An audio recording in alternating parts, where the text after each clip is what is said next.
Good evening, everyone. It's 6 o'clock and we're going to get started. We're going to begin by introducing ourselves. I'm Christine Ackerman. I'm the superintendent of schools. I want to welcome all of our families.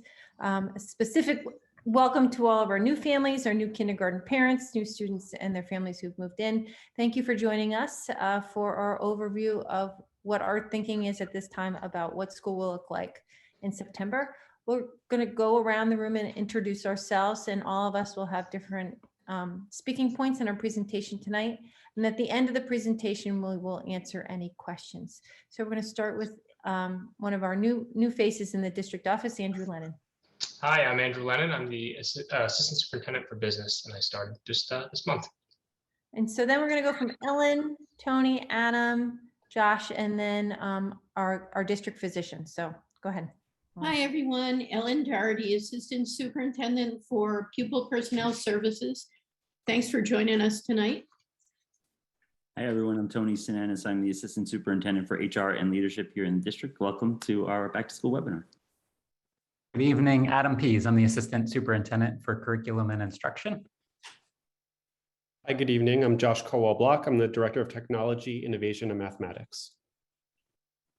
And hi, I'm Kristen Roy. I am the new school medical director along with Dr. David Costabile.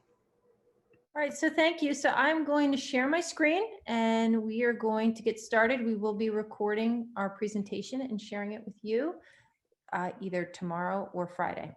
So I wanted to begin by just sharing with you where we are with our guidance. And I have been sending out notices this summer, but I just want to just reiterate, we anticipated the New York State Department of Health was going to provide guidance to us. They said they were going to, and then we got notice from Dr. Zucker that they weren't, and that we should follow the CDC guidance. And the CDC guidance is that all students should return to school with layered prevention strategies. But I also want to share with you that the Department of Education sent two notices to us. The first was that they would be sending us guidance that we should be following for opening. And the second notice they sent to us was actual guidance that we should consider following moving forward. And I have shared that with you as well. So that guidance has informed our thinking and the framework for which we are presenting information to you today. And then I also want to share with you that I've met twice with the Westchester Department of Health, and they have shared with us, superintendents, that they will be providing guidance to us. We haven't received it yet. I'm hoping to receive it by Friday. Some of the areas that they verbally shared that they will be providing written guidance around will be masks, fall sports, quarantine guidelines, daily screeners, and COVID surveillance testing. So if I receive that at any point in the future, I will push that out to you. We may need to make some adjustments to what we present based on the language they use in that written document that they send to us, but we will navigate that when the time comes. But when in our conversations with the Department of Health, the Westchester Department of Health, they've shared with us that they are analyzing and relying on the CDC guidance and the guidance document sent to us from the New York State Education Department.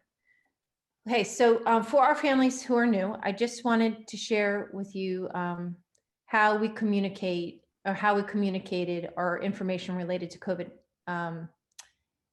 throughout the context of last school year, because we'll be using the same process this year. So first of all, in the next 2 weeks, there'll be opportunities for you to interact with your building principal, with our athletic director, about specific logistical concerns or processes that will take place in those particular areas, because they're unique based on the context of which your children are attending school.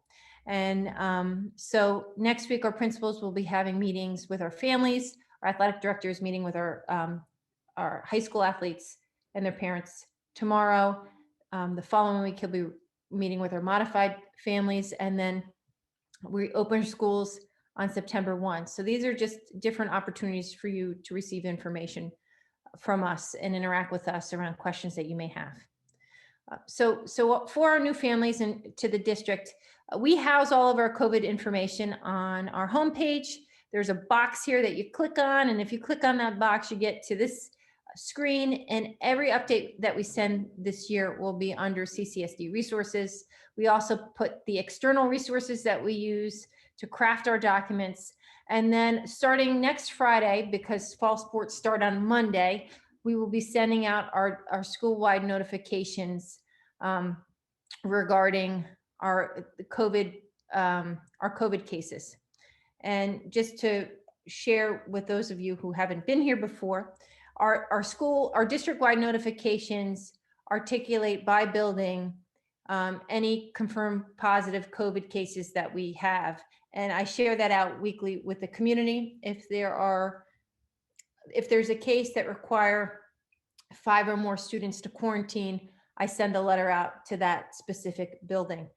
We will make adjustments to this chart, but I just wanted to provide an example of what this looked like last year. This was our last chart of the school year. And so the district-wide notification goes to everyone by email. The school-wide communications only go to the building. But if you want to make sure you receive every COVID positive communication I send out, just go to our website, to our homepage, click on that box, and then click on this bell and put your email in it, and then you'll receive anything that gets loaded to that site.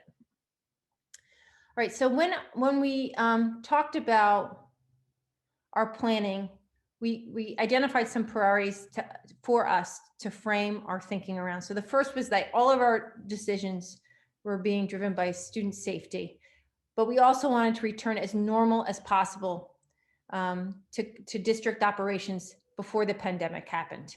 We need to be able to pivot seamlessly to remote instruction. I think that's important. We may have to do that this year because of the Delta variant. So we want to make sure we retain that structure. We also wanted to have opportunities for there to be flexibility for our vaccinated students and staff. We needed to make sure that if our staff or our students were quarantined, people could still work and people could still learn. So we set up that structure that we'll share with you in a few moments. And then we know that districts around us are making decisions, and some of our decisions will be similar, but some of them will not be. So we wanted to make sure that we were operating in the best interest of our district based on our unique circumstances and resources and our particular needs. So at this time, we want to talk about and share with you some of our thinking around the academic program. So first, we're not potting, all students are coming back to class, and they'll be separated by at least 3 feet in their classes. We made sure, particularly at the elementary level, all students had their own learning spaces, so that kids weren't sharing tables like they were last year because we had them 6 feet apart. We have students moving to classes throughout the district. We will have desk covers available for students as they move classes, like we did in the high school last year, if they choose to use them. And then we're going to use outdoors as much as possible for instrumental music. 5 through 12, band will take place outdoors in tents, and as we move into the winter months, we will, if that is still necessary based on quarantine guidelines, those tents will be heated. PE will be outdoors as much as possible. All of our assemblies will be outdoors and our large gatherings. And of course, we'll continue to have our mass breaks. Just a few FYI pieces of information. Students are following the regular bell schedules. Schedules will be mailed on Monday. I know the elementary principals had shared with you earlier that they would go out on Friday, but I do want to wait to see if Westchester releases guidance on Friday, as they shared they would, in case we need to make any last minute adjustments. We're going back to our normal drop-off and pickup procedures. Parents are welcome back into the buildings with masks on, but we're going to start by having only parents in the buildings for school-related business. We're going to resume our after-school program. The buses are going to start again. And I did share with our families of twins, they do not have to be placed together in class. I know this is really important. I got a lot of communication about that.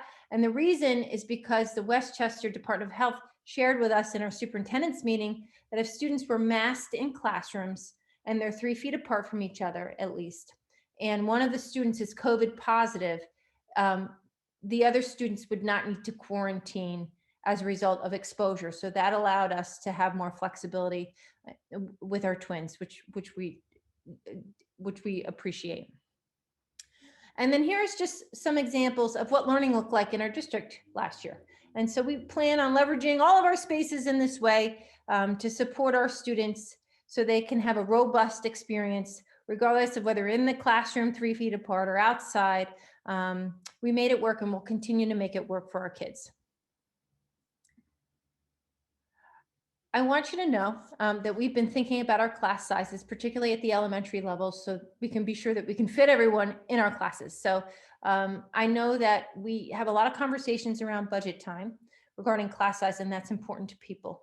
And so I always say, well, we're monitoring it all summer and we'll make adjustments as necessary. So we had to make adjustments this year based on enrollment. So just so you can see, we've added 4 sections at particular grade levels to reduce the enrollment based on where class sizes were because they exceeded our projections. So I just want you to know we're thinking about it. We'll keep monitoring it, and we have made some adjustments to reduce class sizes based on enrollment that occurred between the budget development process and now. Okay, so I've asked Adam to talk about class, school-wide, or district-wide quarantine and remote instruction. So we're going to move into that portion of the presentation.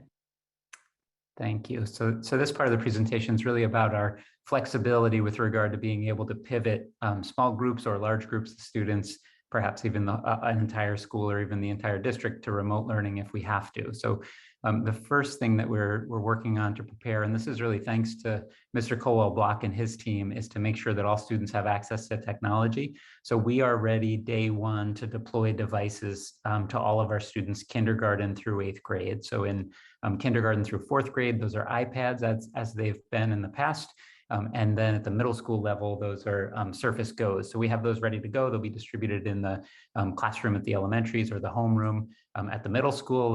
Thanks to our CSF, once again, for many years ago, they supported an iPad initiative and helped us pay for some of those. So thanks to the CSF. So we also have 9 through 12. We have a bring your own device policy. So students bring their own device, but for students that may not have access to a device, they should let us know. A form has already been emailed out to our high school students, but if you need a device, for a 9th grader through 12th grader, please let myself know or Mr. Colwell-Block, and we'll make sure that we get you a device.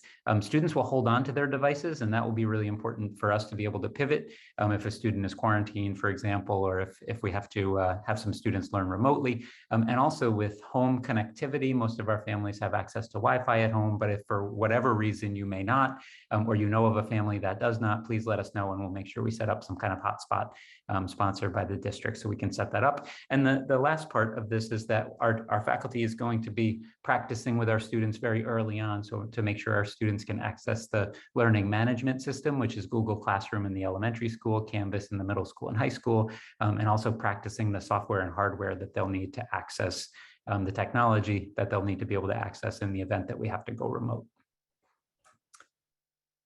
So I wanted to speak just a little bit about the schedules if we are to go remote. We are going to be synchronous. If we have to pivot large groups of students to remote, will be synchronous K-12, which means the students will be Zooming in real time with their teachers. Greeley is going to follow their regular daily schedule, 7:45 start time, 2:35 end time. Bell and Seven Bridges will also follow their same regular day schedule. We did make a small adjustment to the Bell and Seven Bridges traditional schedule to add that advisory period, which Ms. Doherty is going to talk about in just a few minutes. So we have an 18-minute advisory period every day, 53-minute academic periods and 38-minute lunch periods.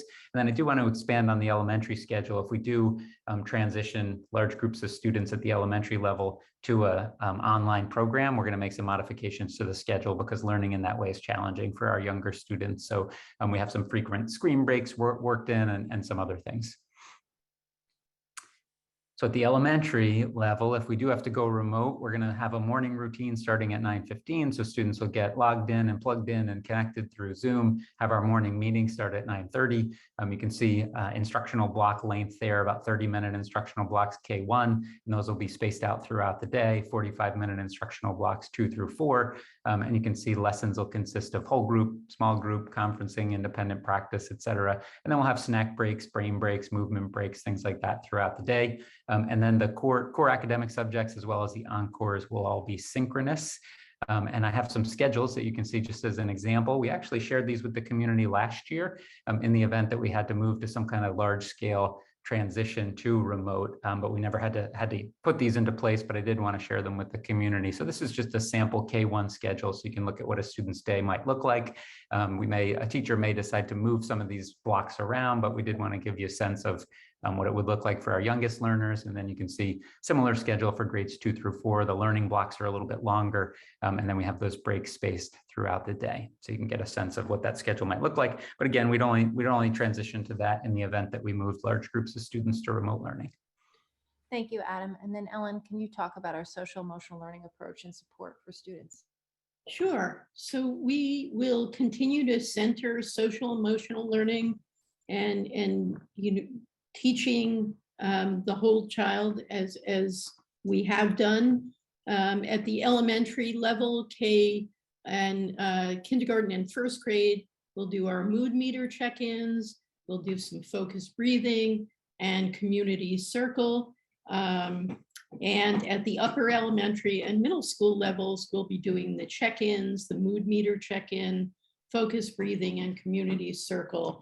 At the middle school level, those will be in advisories. They'll be about 18 minutes long, and then there'll be an extended advisory once in every 6-day cycle, which will be around 30 minutes long. And in the elementary school, we'll be doing that work in our morning meetings. At the high school, as we did last year, our counselors will be meeting with students after the school day. They'll be meeting with grade levels, and they'll be meeting with our 9th grade students for the first 3 weeks of school, and then on an as needed or requested basis moving forward. But also know that we're all always here. And if you have a concern, a question, if your child has a concern or question, please reach out. Don't hesitate, reach out right away. That's why we're here. Thank you, Ellen. Okay, so I'd like to share with you our thinking around access to remote instruction and some vaccination information. So Ellen and I are actually going to do this part together. So there are 3 ways that a student may access remote instruction, and 2 ways a teacher would be teaching remotely to our students. So the two of them are similar. So if a staff member or a student are quarantined officially by the Department of Health, or if they give us a note from their doctor because they've been exposed to the coronavirus, they will be able to access our remote instruction or teach remotely just like they did last year. So you're going to Zoom right into those classrooms. If there is a staff member or a student who's COVID positive, once they feel better, if they are sick or they're asymptomatic, they will be able to access our remote program. So they'll either teach remotely or they will be learning remotely, and we'll be working that out with the help of our school nurses. We also will extend the ability for remote instruction to students who are medically fragile but unable to be vaccinated. So I'd like Ellen just to share with you what our process would be for students who may fit into that particular category. So Ellen? So first, if you find yourself in this circumstance, the first thing to do is to email me and describe your child's medical situation. And then we'll want you to submit some paperwork from a medical provider and a release form so that our district physician is able to speak with your child's pediatrician or medical provider. After that, a central office team, it'll be me, Tony, and Adam, will hold a meeting to review your remote accommodation request with our district medical director, and then we'll communicate a decision to you. I'll be in touch with you and let you know where we are. Now, if you feel like your child may meet this criteria, I really would encourage you to get in contact with Ellen immediately. Also want to acknowledge that students may not meet the criteria today, but could meet the criteria throughout the school year. So if you find yourself in that situation, just email us and let us know, and we will work with you. But we do want to have a process in place because we want all of our students to return to school. So it's only under certain conditions that we will allow students to access the remote program on a long-term basis. So I thank you for your understanding and cooperation. And again, just certainly reach out to Ellen and we'll support you the best way that we can through this process. So thank you, Ellen. Okay, Tony, can you please just talk about our staffing with related to accommodations? Sure, Christine. So as we prepare for the launch of the new school year, we will not be offering the remote accommodation for teachers who are dealing with any issues underlying and associated with COVID. We feel we are prepared to have all our staff back for in-person instruction based on the guidance that we received and based on where we currently sit. We do have one teacher currently that we are anticipating will be out on a medical leave due to a COVID-related matter, but we will see a significant shift in our staffing as we launch this school year with the percentage of teachers slated to be here for in-person instruction, which we're super excited about. Thank you, Tony. Okay, so thank you for those of you who submitted questions through our survey that we sent out and gave us your feedback. So I need to provide some clarity around vaccination. So and I'm going to do this in 2 chunks. So first of all, I just want to share with you that we don't have the authority to require our staff be vaccinated. We don't have any language from New York State that says we need to do that. And so if the district were to move in that direction, there would be a process that we would need to engage in, because our employees, they have certain legal rights as individuals and they're members of units. So we're not in a place right now, and I don't know if we would be in a place where we would say everyone needs to be vaccinated in order to work here. So I want to share that with you, because we're not in that space right now at this time. Okay. I also want to share with you that we cannot require students be vaccinated to come to school or to participate in any of our events.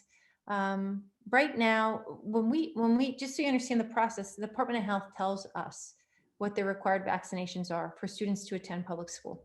And so right now, they have not told us that the COVID-19 vaccine is required, and it doesn't have final approval from the FDA. So it could be something that occurs in the future, but as of today, we don't have that. We don't have that ability. So just so you understand, what we have the ability to do versus what we don't have the ability to do based on the fact that we are a public school. But what we will do is we are going to ask our staff and our parents to voluntarily provide us vaccine data using our OPERU system. And I'll talk about that in a few moments. And then I will share updated vaccination information with the Board of Education on August 30th, based on the information we receive through OPERU. Okay, so I want to share with you some of our procedures regarding health and safety that we will be using throughout the entire district. So the first is, I know there's been a lot of coverage in the media about masks. And we are going to require masks indoors. The CDC is recommending it. The Westchester County Department of Health is recommending it. In all of my conversations with them, they may actually issue some language saying we have to do it. Our insurance company is recommending it. There is no pathway forward for us not to have mask use inside unless we received guidance that reflected that from the CDC, from the New York State Department of Health, from the Westchester Department of Health. And we're just not going to receive that before school starts. So I just need everyone to get in the headspace and work with our students to understand that this is just going to be necessary as we prepare to open for September. I know there's been concerns that people have regarding mask use, but I will tell you, we didn't have any issues with it last year based on our experience. Our kids came in, they wore masks. Our staff wore masks. Our kids played in masks outside in the heat. We had no issues with it. And so I ask you for your understanding and your flexibility, but this is how we have to open. I will talk later in the presentation about how we might make some shifts and what our thinking would be around the process in which we would make those shifts. But right now, as we move into September, starting next week on Monday, when we begin fall sports, everyone entering our buildings will have masks on. And so I appreciate your respect for that and your understanding for us moving in that direction. Okay, So previously I had mentioned in our vaccination slide that we were going to ask our parents and our staff to submit their vaccination information through OPERU. So let me talk about how we're going to do that once I share with you what screening will look like in the morning for our students. So we will continue our temperature checks. We're going to continue the check on the arm on the bus. And as kids come in and faculty come in, we're going to take everyone's temperature. Students and staff who are unvaccinated every day will do the health screener through OPERU. Really, kids coming in because they have to show their OPERU because there's so many of them. Will either show that they've completed OPERU or will show that they are vaccinated to the administrative staff and the other staff who are responsible for ensuring that students go through the temperature check process in the morning. And Mr. Casilio will talk more about that next week in his presentation with his families. But what we plan to do is discontinue OPERU use for our parents, for our students who are 12 through 21 eligible to be vaccinated, and our staff if they upload their vaccination card for the district in our OPERU system. So what would happen is next week, you'll get an email. It'll look just like this. I put my son on here. And it'll say vaccination record e-form for Horace Greeley High School, if your child's in the high school. And it'll say the date on it. This is today because this is when this was sent to me. And then you would click on the respond now button and it'll take you to a screen. And on the screen, you would fill in your vaccination information and you would upload a copy of your card and you would submit it. And this is the secure system and for you to submit your vaccine information.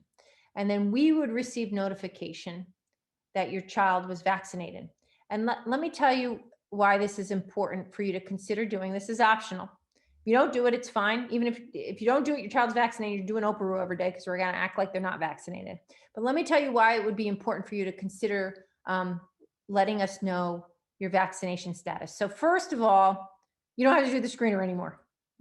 Second of all, which I think is most important, is if your child is in a class or on a team and there's exposure, we will notify the Westchester Department of Health that your child is vaccinated. And that will impact or may impact their response depending on like what we're dealing with at the time. If you don't give us this information through this mechanism, we are not going to be collecting this information when we're interacting with you around a potential quarantine.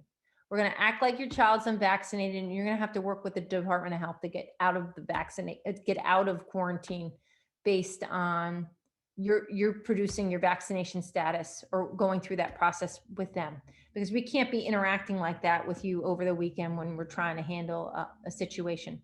So by letting us know in advance and giving us the documentation that we need, we are going to let them know that you are vaccinated. They will take that into consideration when they're making decisions with us about quarantining.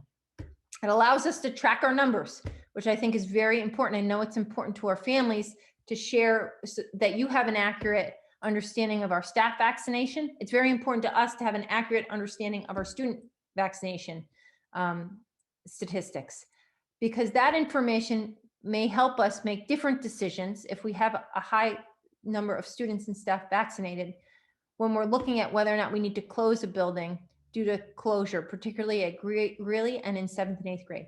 So I'm really asking that you consider allowing us to know your vaccination status.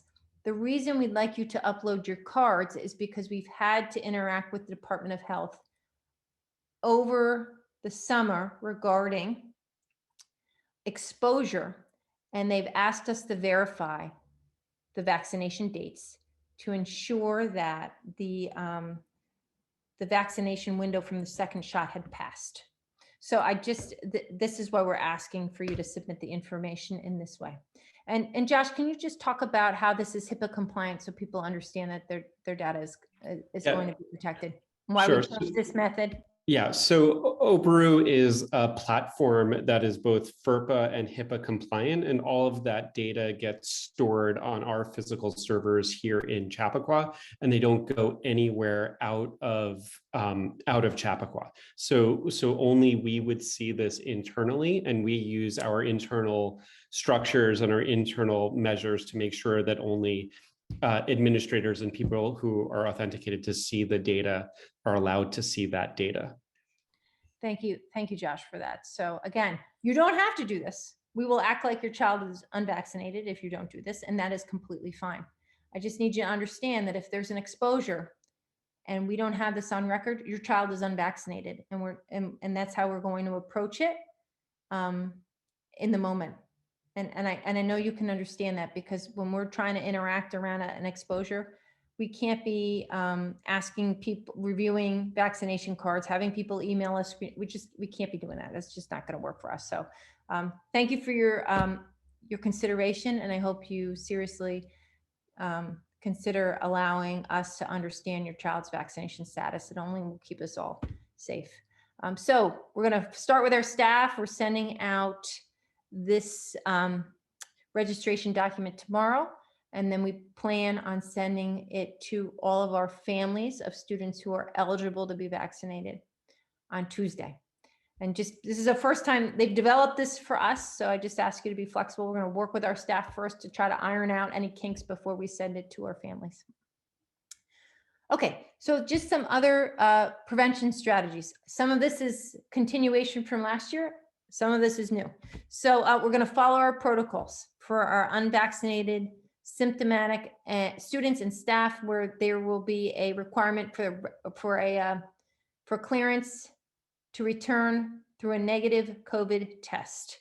We will continue our reentry process for COVID positive students and staff with doctor's clearance.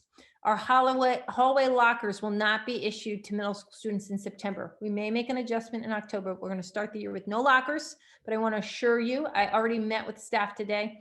Kids will not be carrying around textbooks, multiple binders from class to class. We're really going to monitor that.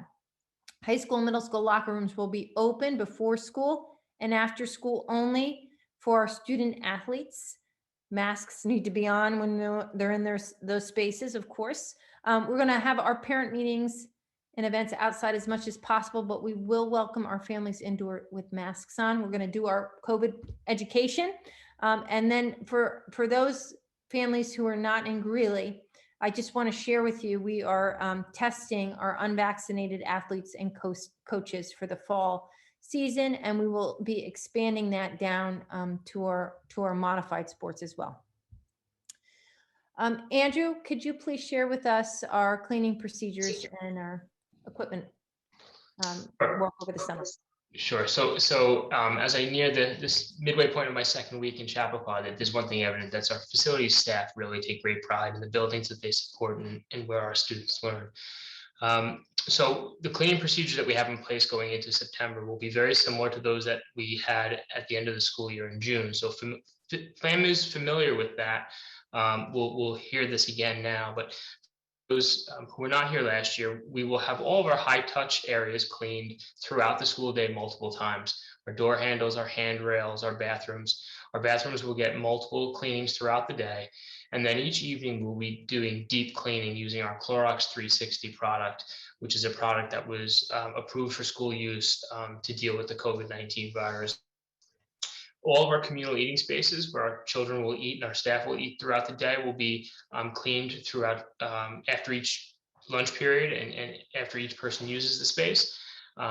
Individual classrooms and small group instruction areas will all have their own individual disinfectant products that they can have throughout the day in case they need it for whatever reason. Our water fountains are disabled. However, our automatic no-touch bottle fillers will continue to be available to students and staff.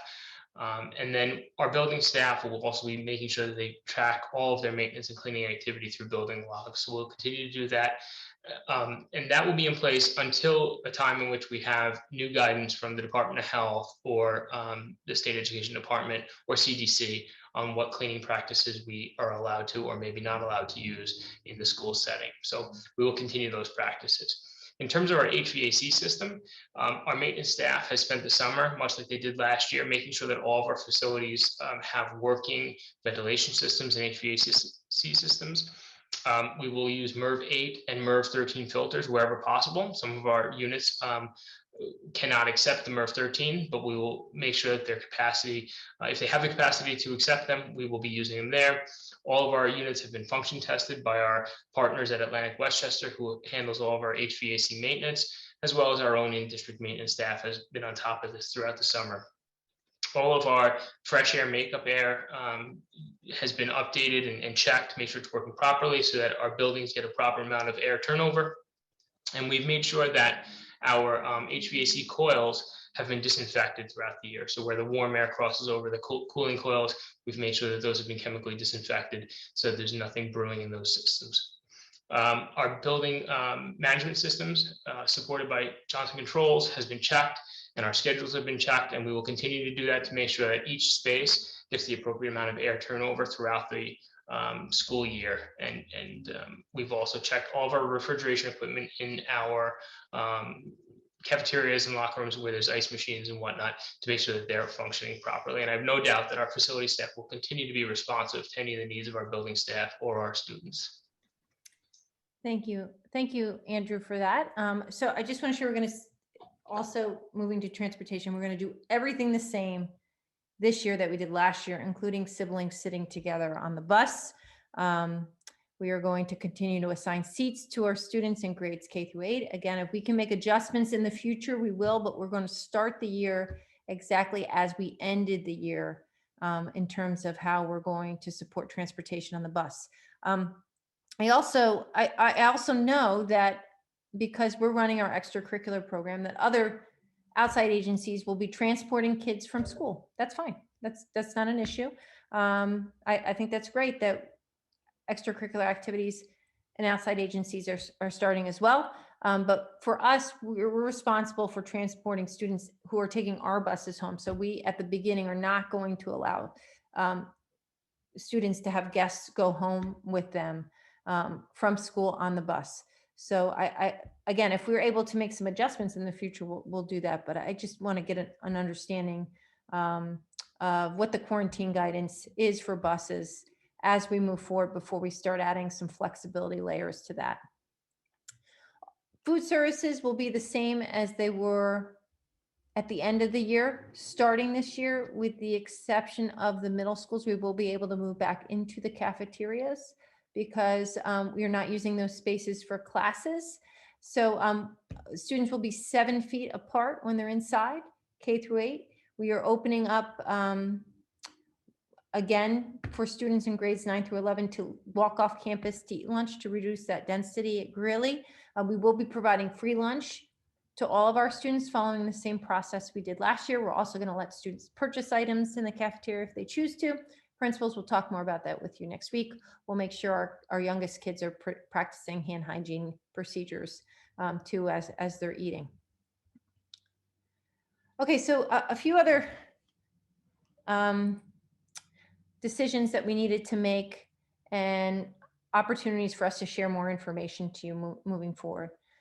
Okay, so I wanted to let you know that around us, many districts will be working with the Westchester Department of Health to do pool testing. The Westchester Department of Health was able to secure money to support districts who wanted to engage in pool testing with them over the course of next year. So when you do testing for all students and staff, I just want you to understand that if we test our staff during the school day, we can require COVID testing. But for students, testing must be done with parent permission at all times. We can't just decide we're going to test your child and you not give us permission to do that. We can't do that. So when thinking about whether we should engage in pool testing or run our own testing, if we felt like we needed to do surveillance testing, we thought about last year. And last year, for those families who don't know, we ran testing for our athletes in grades 7 through 12 and our staff over the course of almost the entire school year because we received our own limited lab license from the New York State Department of Health. And so in discussing whether or not we should enter into the pool test group with other school districts, we felt like if we needed to engage in surveillance testing or even large scale testing of any of our schools, we would be able to do that on our own. So we're actually going to start the year testing only our unvaccinated students and students who are participating in athletics and our unvaccinated coaches. And if we need to make a shift and do surveillance testing, we'll do that in-house with our own resources here on campus. Okay, so other things that I know people are wondering about. So the community use of our indoor and outdoor spaces will begin on September 6th. Okay, but there are a couple things that I need your understanding around. So first, in September, I'm not going to support hosting any kind of large scale outdoor event in our district. I'm hopeful we're going to be able to do that in October, but like we need to open, and I have to understand our quarantine guidelines. And I just feel like I need more information before we start having events where we have students and parents all coming together outside in big crowds. So I really hope you can understand that. And in that line of thinking, we're going to begin our athletics by having family members attending. And then on the 20th of September, we'll assess whether or not we'll open those events to students and community members. Okay.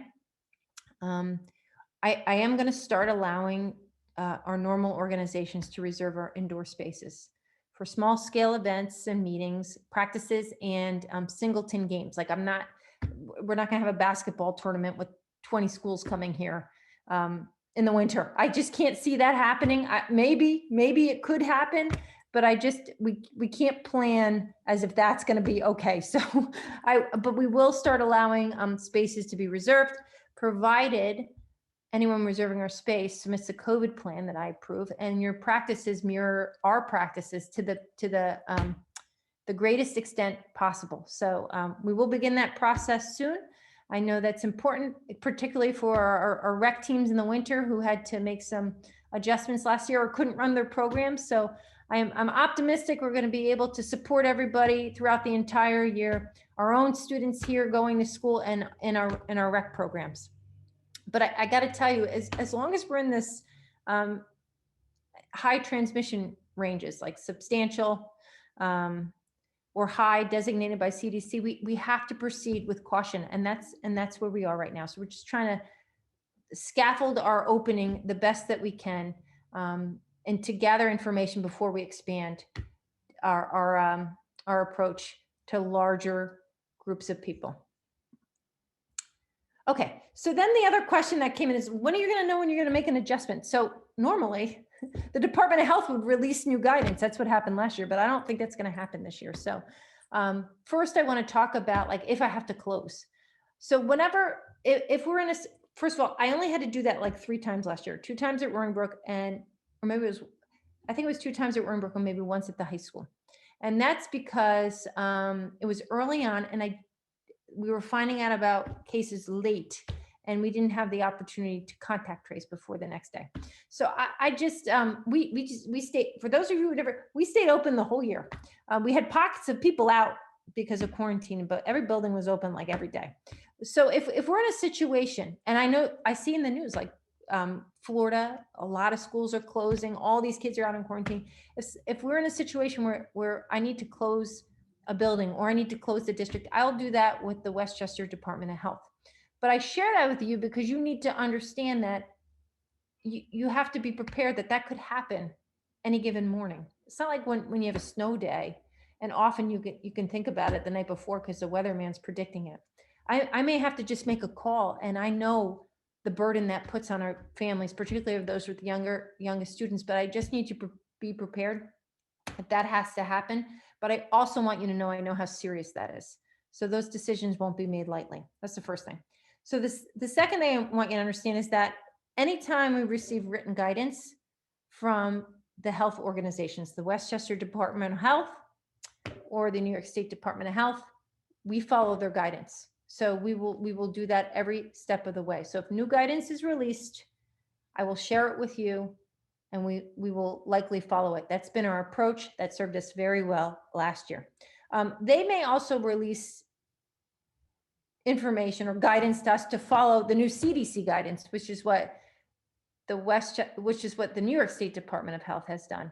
So if that happens, we will look at the CDC guidance and we will likely make an adjustment. We also might make adjustments based on our transmission level. So right now we're testing all of our unvaccinated student athletes because we're either in a substantial or high transmission area.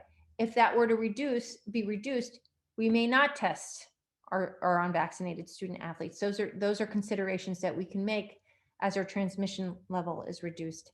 And then we're going to learn along the way. So we learned a lot from last year. We may make adjustments based on what we learn from September and October as we plan forward, but we'll share those with you in a very public way, as we did all last year. So here's some updated information that we'll be pushing out to you. So this presentation is recorded. We're going to send it to you, and we're going to post it on our website by Friday. If I get some written guidance from the Westchester Department of Health, I'm going to send that to you as soon as I receive it so you can read it. And if we make any adjustments that are significant, I will send that to you as well, and probably a secondary correspondence. Before Monday, I'll be sending out our fall athletic plan. And on Tuesday, we'll be sending you the Operu vaccine verification email for your consideration. Next week, by Friday, we'll send out our modified sports testing and vaccine verification plan. We're in the process of that work right now with our really athletes. And I want to thank our parents and our students for being so flexible. I know we made that decision last minute, and it was because we didn't receive the guidance that I thought we were going to receive last week from the Westchester Department of Health. So thank you for being so flexible and helping us keep our kids safe and go through that process. And then finally, we'll be updating our continuity for learning plan, and we'll be sharing that with you as well. It's a larger document. If you want to see our archive from last year, you can see what that plan looked like. It was revised throughout the year to reflect adjustments to our plan. It will be a condensed version based on where we are, and this presentation will be the foundation of that document. Right, so then there's opportunities coming up for you to connect. So the first is we're very happy to have our principals meet with you and interact with you around your building specific questions next week. We also have a new student orientation on Monday in all of our buildings. So we're happy to have our families and we're looking forward to seeing you. And we will go over with you specifically your questions regarding our COVID protocol, since you didn't have the experience with us last year. I shared this pretty early with you, but we have planned our open houses to be virtual. We think that that's probably the safest thing to do at this point. So we had sent the save the date to you, so please put that in your calendar. And then we are going to have our principal coffees on site outside. So if it's raining, we'll do a reschedule, but please put these times in your calendar, and hopefully you'll be able to join us on campus, because I know so many of you hadn't had the opportunity to come on campus last year, only to drop your kids off. So we're looking forward to welcoming you back to our district. So now that concludes our presentation, and we will move to the Q&A. While you read through some of those, Christine, I can field a few if that's okay. Yeah, great. The first one is there's a question about recess and lunch and asking if the kids will mix with others. So typically at the elementary level, students sit by class, so that'll continue to be the case. At the middle school level, the students will mix, but they'll be 7 feet apart, spaced out. If they eat indoors, outside and indoors at the middle school level, they will be able to mix. And then outside, obviously, they will be able to mix this year, we assume. Okay. So there's a question here about quarantine, and I am going to answer this based on what was said to me, knowing that I could get an updated guidance with different information. So the Westchester Department of Health, in a meeting with superintendents and the county executive, shared with us that if students were 3 feet with a mask on inside next to a COVID positive person with a mask on, they would not have to quarantine. They have stayed silent on whether or not students who were interacting outside with masks off, playing sports, would have to quarantine. Last year, depending on the sport, they did. So I'm hoping that we'll receive information with a lot of clarity around it in writing from the Westchester Department of Health. If they don't send that to us, then we'll have to deal with this on a case-by-case basis as we learn of infections. Now, I would share with you, based on our experience last year, the places where you should be thinking about ensuring your children are masked are at extracurricular activities that are inside, who may or may not require masks. Because I know that I had to interact with a lot of individuals around being in extracurriculars and how there may have been some exposure there. So I would share with you that it might make sense for you to consider, if your children are inside doing sports or at a camp or something, that you consider following the same mask procedures that we're following in school. If a child is waiting for the results of a test and they are unvaccinated, they may not come to school. They have to stay home. Okay, so there's a question about outdoor sports and COVID spread. So we didn't have any clear cases of spread anywhere in the district, whether it's outdoors or indoors, based on our procedures. And in terms of sports, we had kids playing with masks on, and then we shifted to kids playing without masks on outside, and we didn't have any spread that we're aware of that was shared with us by the Department of Health when they did their investigations. Okay, so the question is, do the high school kids get mask breaks? Anytime a child outside, they can take their mask off. So if you have a child who feels like they need more opportunities to have a mask break, then I would just reach out to Mr. Crescilia and we can talk about how we're going to do that to accommodate that request. Okay, this is a good question. So one of the questions is like, why go down to 3 feet when we were 6 feet last night? We didn't have a lot of spread. So we were like one of the only districts at 6 feet towards the end of the year, K-8. And so there's a lot of data from districts that were down to 3 feet. And so the recommendation is for us to go down to 3 feet based on that data. And in our instructional program, while I think our students had a lot of opportunities at 6 feet last year, to have students and their classroom teacher in separate rooms for a portion of the day is not ideal. So we're moving down to 3 feet because that's what's recommended. Okay, so. Okay, there's a question about the bus. So I already shared we're going to start September by only allowing students to take their individual buses home. We're not going to allow friends to do that, but hopefully we can make some adjustments once I have a better understanding of what bus quarantining would look like. There's a question about, will our school hours go back to pre-COVID? And the answer to that is yes. The only change to that would be if we had a large group of elementary students that were remote, we may shift that. But yeah, you can expect a regular school day for pre-COVID school day in terms of the length of the day, start time and end time. Okay, so there is a question about if you have the vaccine and have COVID-like symptoms, what should you do? In those situations, you should interact with your school physician, or you should call the nurse in the morning and speak with them about whether or not your child should be in attendance. The screener is not recommended for students and staff who are vaccinated. So we're going to move forward with that recommendation unless we get additional language that shares with us that we should be doing that. Okay, let me just see. Okay, so there's a question about updated vaccination numbers for faculty and staff, and I plan to share that with the Board of Education at our next meeting in August, and that'll be live streamed, and a recording of that will be online. It's actually August 30th.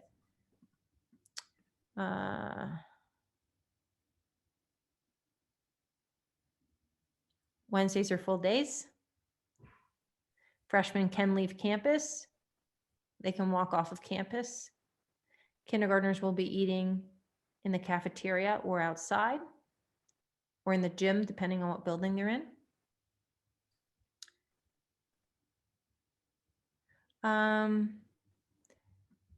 Dr. Roy, do you want to talk about, if you could just address how there's a question in here about, let me just, I'm trying to figure out a way to, it's a little bit of a convoluted question. Can you talk about the likelihood of vaccinated students having the virus and spreading it in the building, or vaccinated staff? So as far as how likely it is that it's going to be spread if you're vaccinated? Like, if a child is vaccinated, but they have like a cough, what's the likelihood that they have COVID versus they have a cold? So The question looks like, I don't know if you can talk, just share your expertise on that. yeah. So, we're seeing, even with the Delta variant, that the Pfizer and the Moderna vaccines are still very highly affected as far as preventing symptoms and severe disease, and also transmission of the virus. With the Delta virus, the Delta variant, it looks like it is certainly a little less than the original Alpha variant, but it is still probably around 63% effective. That being said, we have had so many respiratory viruses going around right now. It's kind of like an explosion, since all of a sudden now there's some substrate for these viruses. So we have RSV, we have adenovirus, we have enteroviruses. We will be seeing flu this season, I'm sure. And all of these have very similar symptoms. So, the recommendation still is, even if you are vaccinated, regardless, and even prior to COVID, if your child has fever, and if your child is significantly sick with a significant cough and not feeling well, you shouldn't send your child to school. You need to, remember that, we do want to keep children safe from all viruses, obviously in particular the COVID, but these masks that we're wearing are actually going to help to prevent, hopefully, the spread of the other viruses as well. So I just, thank you for that. I just want to provide clarity. Only students who are quarantined or COVID positive will have access to remote instruction. So if you have COVID symptoms, you're sick, and we're treating you as if you're a student who is sick, and you will not be Zooming into classes for instruction. You're not going to be Zooming in. So I just want to be very clear about that, because there's some questions in the chat. There is a question about, can my twins be in the same classroom? You just talk to your principal about that. I was only concerned about them being in the same classroom last year, but those decisions can be made on a case-by-case basis, and we're being as flexible as we can this year. So just call your principal.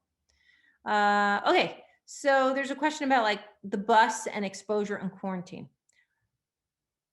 Based on what was shared with us in our meeting, the superintendents with the Westchester Department of Health, if students are 3 feet apart from each other on the bus with a mask on, there should be no quarantine, but I'm waiting for that in writing from them. But that is my understanding of how they are moving forward based on that conversation. Okay. Arrival and pickup procedures will revert back to what they were prior to the pandemic. So for our elementary students, parents will need to come inside to pick them up from school and sign them out. We are asking our drivers who fill out the OPERU screener to share with us voluntarily their vaccination status as well.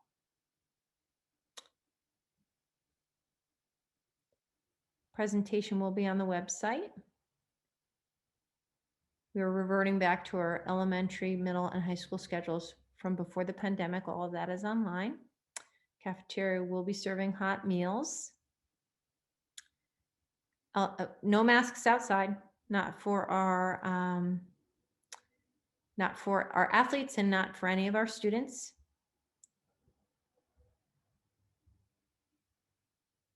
We are not changing our pickup and drop off procedure, so I would encourage families to send their students back on the bus. We are not going to, at this time, expand the remote option to our K-6 students. That's not what's recommended from the CDC. It's not what's recommended from the New York State Department of Education. It's not what's recommended from the Westchester Department of Health. We are going to open up for all of our students and welcome all of our students back to class. If we have to make a shift, we will do that. But at this time, we are expecting all of our students to return in September.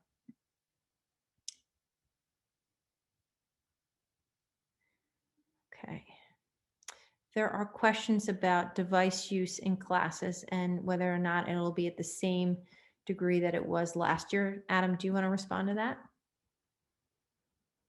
I don't see that question. Oh. Are they asking Okay, I'll read what it. type of device is it? It's are children going to have to be on their devices during person classes?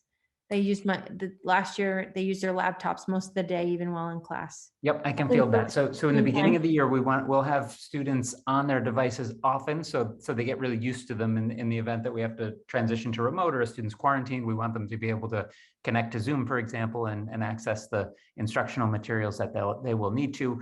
In many cases where we have a fully in-person class, they'd use technology as they did pre-pandemic to enhance the instructional program. In some cases, we may have a student or a handful of students quarantined in a class, in which case we may have some students in the class on devices as well, so they can connect to our students at home. So it's really going to be on a kind of case-by-case, class-by-class basis, but I think it will probably be less than it was during the last year, just because of the number of students that we did have quarantined and remote learning last year. The students spent a lot of time connected and on their devices. All right, so just about lunch procedures and pickup and drop off procedures, your principals are going to talk about that all next week. It's so different based on where your child goes to school that it makes more sense for them to share with you their thinking around how they're going to do that. I will share there's questions about music. So 5 through 12 for band outside intense heated, K through, well, not really K through 4, but mostly 4. It'll be outside, weather permitting, for instruments that require students to take their masks off.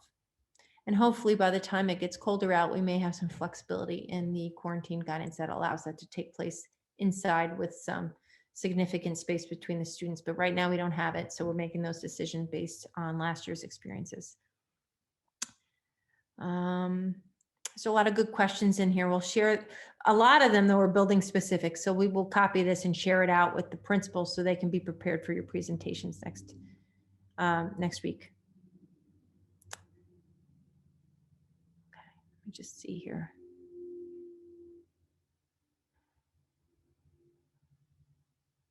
Okay, I'm just looking because a lot of this is building. We'll follow our same lunch procedures as last year for free lunch. Okay, so there's questions in here about the booster. So that just came out.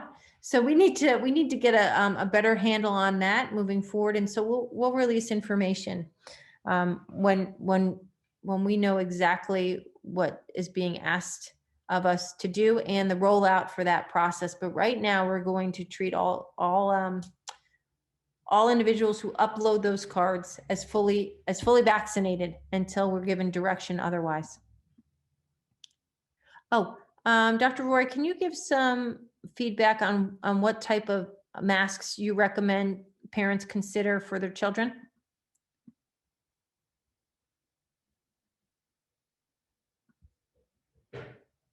You're muted. Sorry, I was just typing the answer to that. Okay. Oh. No problem. So, really what you want to consider with masks are that if there are 2 layers of breathable fabric, they need to fit and cover completely the mouth and the nose. They are best if they are covering the side with no gaps. And so for some masks, sometimes twisting the ear loops over will help to prevent gaps on the side of the face.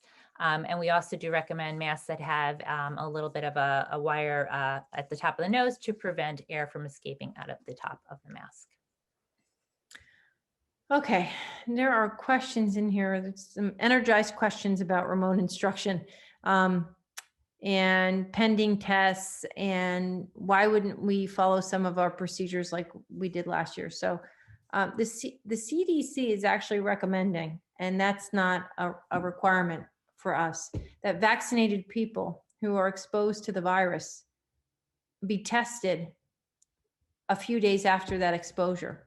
So I'm not going to set up a criteria that's going to require students to have, or faculty to have, a result of a test in order to attend school if they're fully vaccinated. It just doesn't make sense based on that recommendation from the CDC. If you are unvaccinated and you're symptomatic, you need to produce a negative COVID test prior to coming back to school, just like last year. And we'll work with the school nurse to make sure that we can help support you in that process.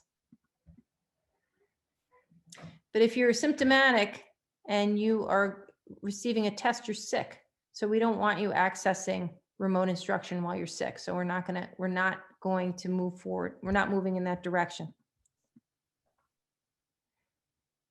So in the high school, students don't have lockers. So we're going to use the same process to support students in the middle school without lockers. Right, there's questions regarding our notification. So last year we notified buildings if more than 5 students needed to be quarantined. We did not notify classes if there was a positive case in that particular class. So we're going to continue to follow the same notification procedures as the last year. There's an orchestra specific question too about is orchestra going to resume, assuming we can fit the students in the room, and I think we can at 3 feet. They don't have to take off their masks to play, so orchestra will resume.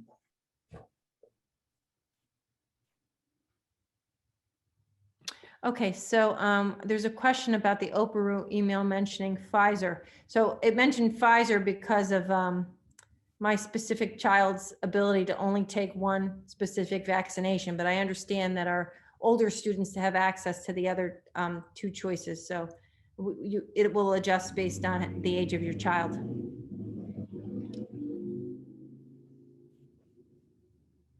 Okay, so this is a good question. So thank you for it.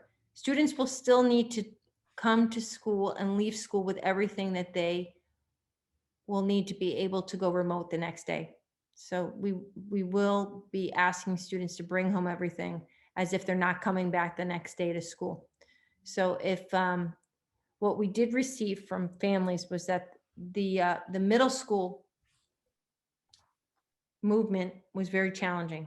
So we met with the staff today around parameters of what students should and should not have in those book bags. If you feel like your elementary child had a similar experience, you should let the building principal know.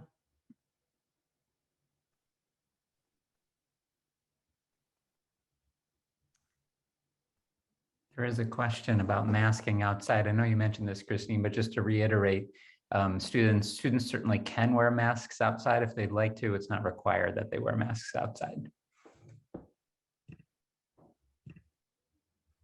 Yeah, so there's a lot of questions about why we're still doing the screener. So the Westchester Department of Health recommended we do the screener for all of our students. So we're focusing on just our unvaccinated students and staff. That's why.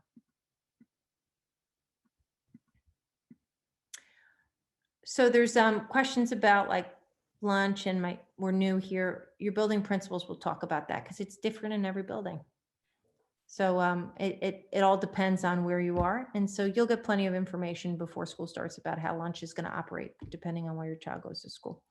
Dr. Roy, there's a question for you. Please explain why you don't recommend N95 or 95 masks for students and staff. 95 masks are really recommended mostly for people who are taking care of symptomatic patients. They are, especially for children, would be very difficult to wear for extended periods of time. And we have really good studies that show that the masks that I described above are very, very effective at preventing transmission of respiratory particles, especially if both people or everyone in the room is wearing masks. So we will have siblings sitting together on the bus again this year, but we may make an adjustment depending on what the quarantine rules are. Right now, I don't know them, so we're going to start the year that way.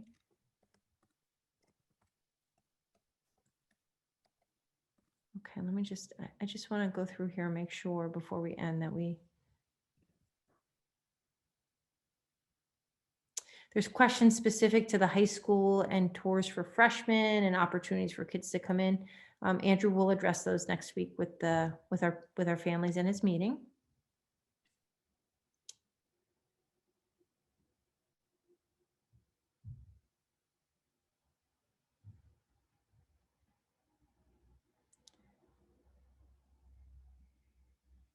So we had students walking off campus last year at Greeley over to Whole Foods and to Starbucks.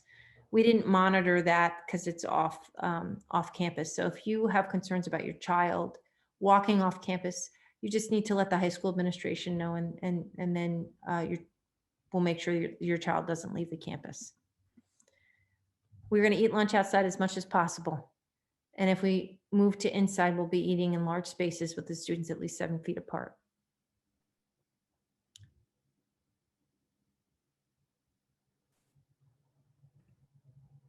Okay, we'll be sending out, so for our new families, you'll get a whole email on how to use Operu.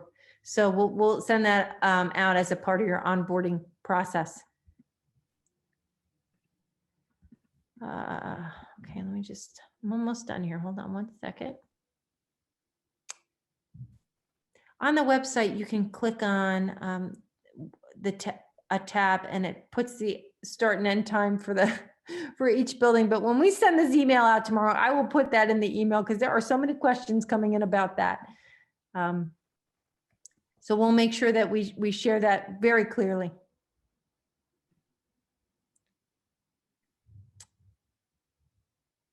All right, so I just want to. I can see here. I can see concern, right, in the text, in the question, in the Q&A here, and I totally understand that. I get it. We're opening up again. We're now dealing with the Delta variant. We are reducing space between students.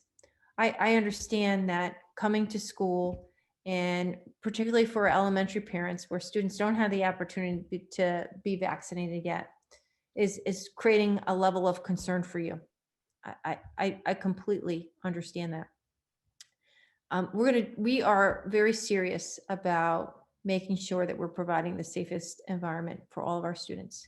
We also know how important it is for all of our students to be in school, right? So if we start moving through the school year, and it makes sense for us based on recommendations through our interaction with the Westchester Department of Health to make some adjustments to our remote approach, we can easily do that. We did that all last year. We can pivot very quickly, whether it's an entire building, whether it's a class of students, whether it's the entire district, whether we need to be thinking about something different based on what we're learning from opening in September and October. But based on what was learned over the course of last year and the recommendations from all the agencies who are supposed to provide it, we are expecting all of our students to return. And so that's how we're planning.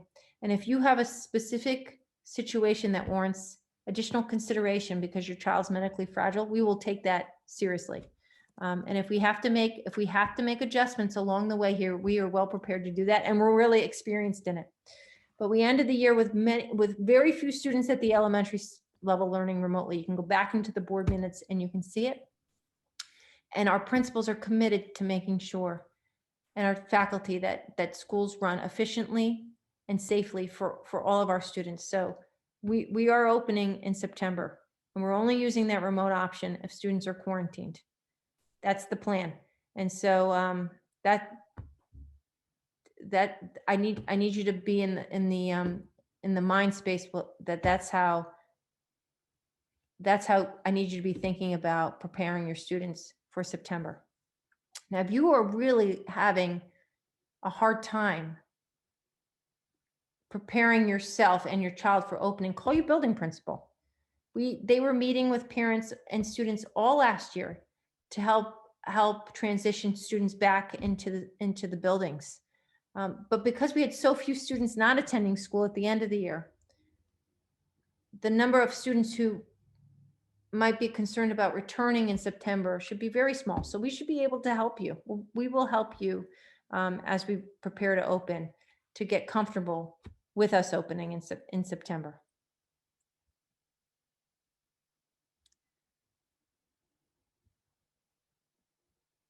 Okay, I think we pretty much got most of the questions.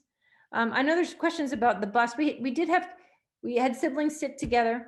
We had some students sit together depending on how many kids were on the bus, and we had some students sit alone. It's my hope that we have many more students taking the bus this year, so kids will be sitting together. But we will do assigned seatings just in case we need that information if we're dealing with some kind of exposure. But at this point, based on what was shared with me verbally, it would seem as if students who were attending school, riding the bus, masked, would not have to worry about exposure and quarantine.